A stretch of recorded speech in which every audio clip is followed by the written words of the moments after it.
Howdy! So today's topic is college.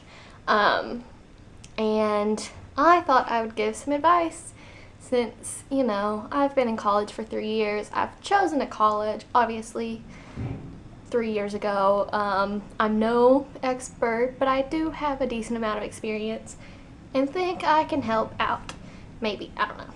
So, I'm going to first start with choosing a college because I know a lot of you are like sophomores, juniors, seniors, and that's a pretty tough decision to make and is stressful and just all the things. So I'm going to give my little nuggets of wisdom, which you don't have to listen to me and you might have an argument about why I'm wrong, but this is just my opinion. So here I go. The first piece of advice is to apply to a lot of colleges because you don't know what kind of scholarships you're going to get offered. I mean, I assume most of you hope to get scholarships, and that was a big deciding factor for me for where to go to college because, I couldn't afford to pay $60,000 a year if I didn't have scholarships. So scholarships are awesome. So apply to a lot of schools because it will, open your eyes to see what kind of scholarships each school offers and which schools are possible for you to go to. My second piece of advice is to my second piece of advice is to kind of go against what people tell you. They say to apply to however many safety schools, 1 or 2, 2 or 3 range schools, and then 1 or 2 reach schools. The concept of a reach school makes me so angry. It's so stupid. Because the way I see it is, if you get into those schools that are, reach, good job, but then if you choose to go there, you're going to be in the bottom percentage of your class, grade-wise, and the classes are going to be harder. You're not going to do as well as your classmates because, it happens, and you're going to get behind because it just happens. So my advice is to choose a school where you're within the middle 20 or middle 50% range, I think is a commonly released statistic, because I don't know about you, but being average is okay. Being able to complete the work that you're given and not struggling in every single class that you're taking is pretty nice. And it's also nice to have a little bit of a challenge. So when you're within the middle 50%, you're going to be a little challenged, but it's going to be manageable. It's not going to be ridiculously hard or ridiculously easy. So that's my piece of advice, is go to the fit schools. Having safety schools is good. Trust me, yes, applying to safety schools is great. But if you get into safety schools and fit schools and reach schools, my recommendation would be go to a fit school because it fits you. Crazy concept, right? So, that's applying to schools. Go where you want to go. Visit the colleges, see what, speaks to you. And I know that's, ridiculous, but in my opinion, when I visited Rhodes, I knew I needed to be here. And so it's where I ended up. And I'm really happy, and yeah.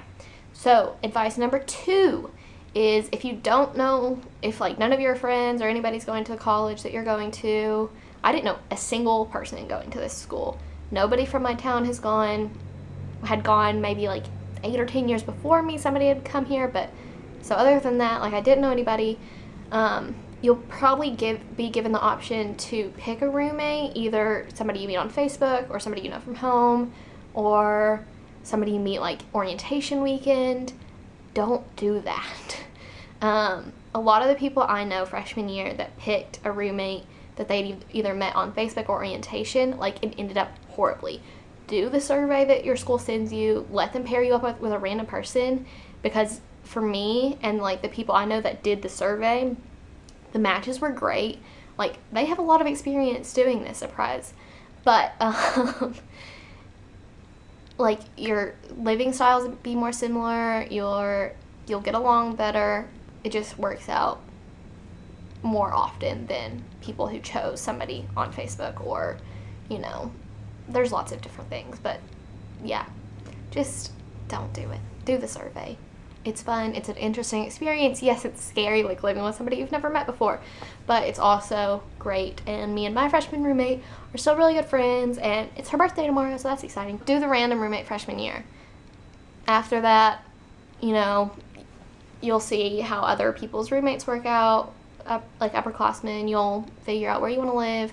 I personally chose to live in a single because I'd done the roommate thing, and I was ready to not, like, to have a room by myself again.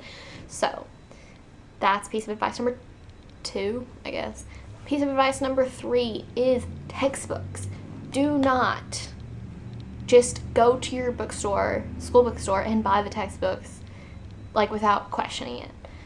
Most likely, I know my school does this, it has, when you get into a class, you'll get like an online thing that says what your textbook is, how much it costs in the bookstore, the author, the ISBN number.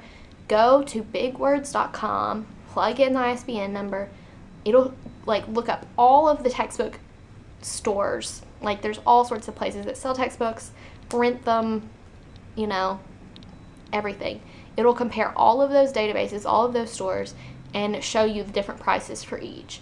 You can get used copies, rental copies, new copies, international versions, which for some classes work, some classes doesn't. I've had international copies for 1 or 2 classes, and it's worked fine. Other classes, I know if I would have gotten them, it would have been a bit of a problem, because sometimes the like, the text is the same, but the numbers and, like, if you have to do the problems in the back of the textbook, sometimes those are different. So if you're having to do a class like that where there's, like, problems in the back of the book, you probably shouldn't get an international version, but a used version or a rental version will work just great. So bigwords.com, and then compare it, and if it is cheaper to get it at the bookstore, or it's not available anywhere else, then get it at the bookstore. But, you know, don't do that as your first option.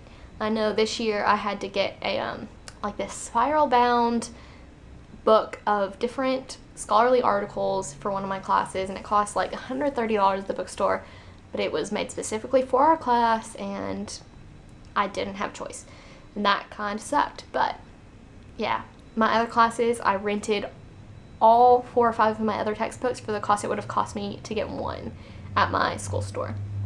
So just keep that in mind. Bigwords.com, it's really great, and I use it, and I have used it since freshman year. So lots of experience there.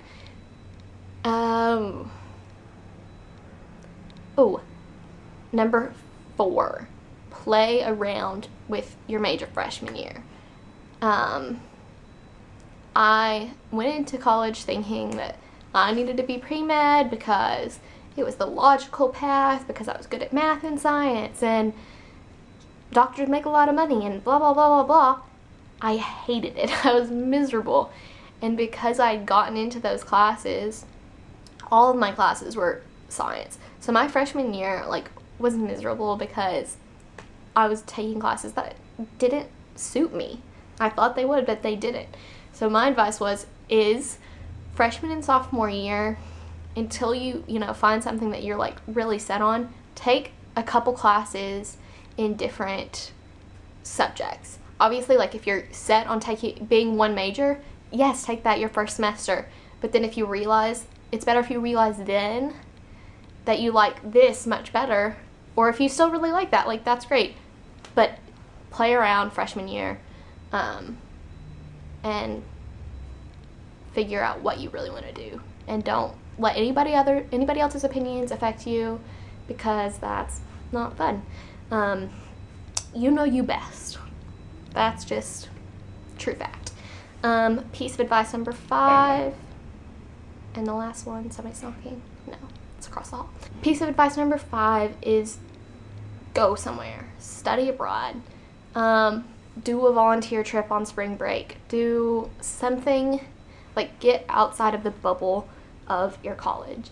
I know if I would have stayed here last semester, I mean, granted, I had some shit things happen on my study abroad experience, but I wouldn't change it for the world. Like, it was one of the best, like, few months of my life, and, like, such a good break from the college setting. I know I'd been here for 2 years, and if I would have stayed and had to do another full 2 years here without having, like, being away from it for a little bit, you know, absence makes the heart grow fonder, and I really think that's true. I think I would have gotten really tired of being at Rhodes and being on campus